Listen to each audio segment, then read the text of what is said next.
નમસ્કાર મિત્રો, હું પ્રયત્કર કાનડિયા. મિત્રો, હું આજે આપણે વલોપાત વિષય પર વાત કરીશ. વલોપાત એટલે આજીવન અથવા તો સતત કોઈક વેદનામાંથી નીકળતું હોય એ એટલે વલોપાત.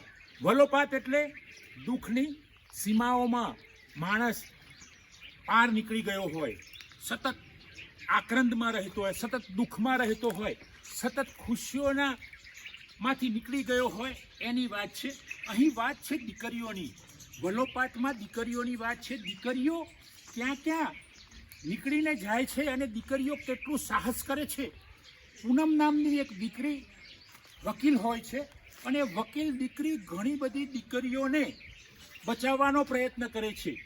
ઘણી દીકરીઓ ક્યાંય ફસાય છે તો એને બચાવવાનો પ્રયત્ન પૂનમ કરે છે. મિત્રો, પૂનમ એવી વ્યક્તિ છે જે પૂનમ દરેક દીકરીનો અંગત પ્રશ્ન હોય અથવા તો દરેક દીકરી માટેનું કંઈ કારણ હોય, કોઈ સમસ્યા હોય તો એમાં પૂનમ હંમેશા ઊભી રહે છે અને તેને બચાવવાનો પ્રયત્ન કરે છે.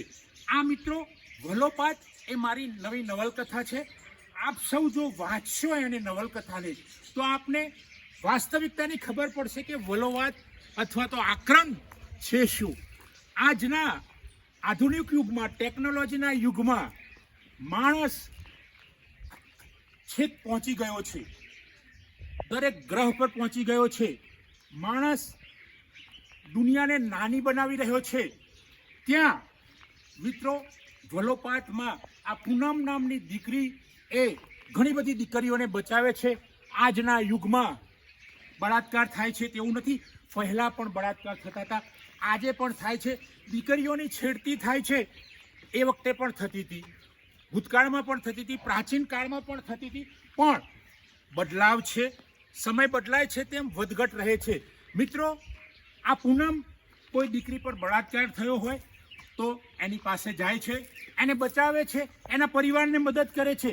પરિવાર આ રીતે સતત આનંદમાં આવી જાય છે. ભલે દુઃખ હોય છે પણ પૂનમના બચાવથી, પૂનમની મદદથી પેલું પરિવાર મુક્તિમાં આવે છે અને વલોપાત ઓછો થાય છે. મિત્રો, વલોપાતમાં ઘણી બધી દીકરીઓ વલોપાતમાંથી પસાર થાય છે. એ અમારી નોવેલમાં ખૂબ સરસ રીતે વર્ણન કર્યું છે.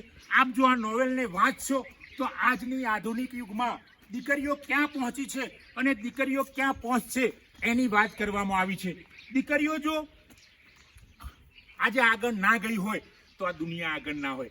પૂનમ જેવી દીકરીઓ ના હોય તો આ સમાજમાં ખૂબ મુશ્કેલીઓ પડે. પૂનમ જેવી દીકરીઓ સમાજને આગળ લાવે છે. મિત્ર, આ તો એક પૂનમ પાત્રની વાત કરી, પણ સમાજમાં પૂનમ જેવી અઢળક દીકરીઓ છે. ઘણી દીકરીઓ છે કે જે સમાજને મદદ કરે છે, દીકરીઓને સમસ્યામાંથી બહાર લાવે છે. પૂનમ નામની દીકરી ઘણી બધી દીકરીઓને આગળ ભણાવવા માટે પ્રયત્ન કરે છે. નાના નાના બાળકોને આગળ ભણાવવા પ્રયત્ન કરે છે અને એ બાળકો જે ગરીબ હોય છે અથવા તો જે જરૂરિયાતમંદ બાળકો હોય છે એને ભણાવવા માટે પૂનમ ખૂબ મદદ કરે છે. સૌથી આ નોવેલમાં અગત્યની બાબત છે કે જે દીકરીઓ પર બળાત્કાર થાય છે, જે દીકરીઓની છેડતી થાય છે, એના માટે પૂનમ લડે છે અને લડતા લડતા પોતાની જાતને પણ હોમી દે છે. મિત્રો, પોતાના અસ્તિત્વને મટાડી દે છે આ પૂનમ નામની દીકરી. અને અસ્તિત્વ મટવાથી પણ પૂનમની યાદ એટલી બધી રહે છે સમાજમાં કે પૂનમ જેવી ઘણી બધી દીકરીઓ સમાજમાં આવે છે અને પૂનમના જેવી ક્રિયાઓ કરે છે, પૂનમના જેવા કાર્યો કરે છે, પૂનમ જેવી સેવાઓ કરે છે અને સમાજમાં એક આગવું ઉદાહરણ પૂરું પાડે છે.